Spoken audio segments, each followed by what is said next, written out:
So Nickelodeon is bringing back some of its old shows, including All That, fittingly enough produced by Kenan Thompson.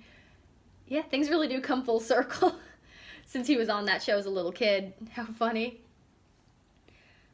And one show that I really wanted to talk about, but I don't think this one should come back, is The Adventures of Pete and Pete, which I really wanted to talk about because there is nothing else like it. It started out as a series of weird, surreal shorts, and then it became its own show.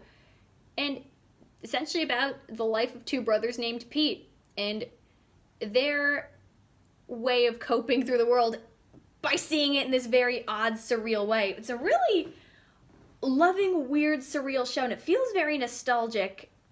It has this very romanticized view of childhood, but it does its own thing. It's very fun, it's very likable. You have Big Pete, who's the narrator, and him dealing with his teenage issues, and you have Little Pete, who's dealing with issues of being a little kid. But they make this fun. They take this really small town and make everything seem big and unique and odd. And it takes so much joy in what it does. For example, Little Pete has a tattoo named Petunia. Their mom has a metal plate in their head. They're both named Pete. Maybe one's named Peter and one's just named Pete. Maybe they didn't anticipate having two kids. I'm wondering. Granted, I don't like to question too much unless I'm having fun with it, but it's a ton of fun to watch. I did rewatch an episode recently. Essentially, Little Pete's faking sick in order to stay home, and Big Pete's telling the story. So, one thing that's particularly cool about Pete and Pete is how many big name musical guests it had, and not usually playing music, just in the background as different characters. LL Cool J played a teacher in the episode that I rewatched, because Little Pete, when he's out of school, all the teachers start celebrating, which is really, really funny. I feel like you either knew that kid or you were that kid. At times I was that kid. But it's just fun. They had REM in there. They had Iggy Pop played one of the characters' dads, which is really funny. And I love hearing the behind the scenes of this show because the guy who played Little Pete was profoundly inspired by Iggy Pop. He said in one of the interviews that they'd played guitar together and he busted an amp with Iggy Pop. They rocked so hard they blew an amp. That just sounds fun. Everything about this show seems fun.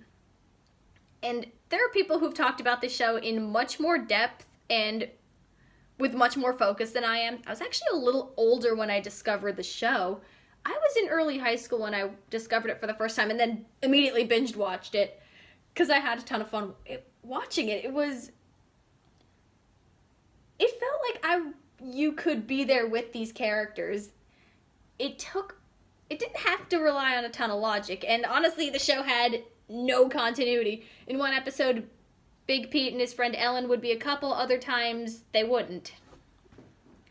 And it just felt like it was part of the show's charm.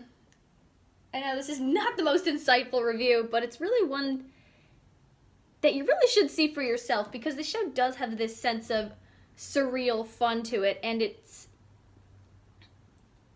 wasn't a high-budget show. I was surprised to learn that this was a really low-budget show, but they made the most of it. They made so much creativity out of this show and all the setups and took things to the most logical extreme.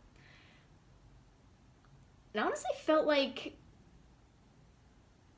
the writers were really good improvisers. People who could think on their feet and come up with the most insane possibilities for their characters. And there's one episode where they get a metal detector and they find a car buried on the beach. They even specify what model it is, because of course they do.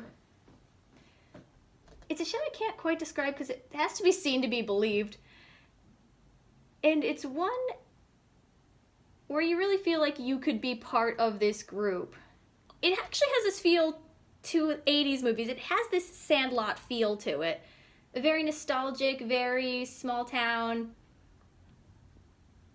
very adventurous, which makes it a good show. I don't know if I'd want this to come back. I mean, I think it's perfect the way it is. Because I don't know if you could really capture that again. But I really do think more people should know about it.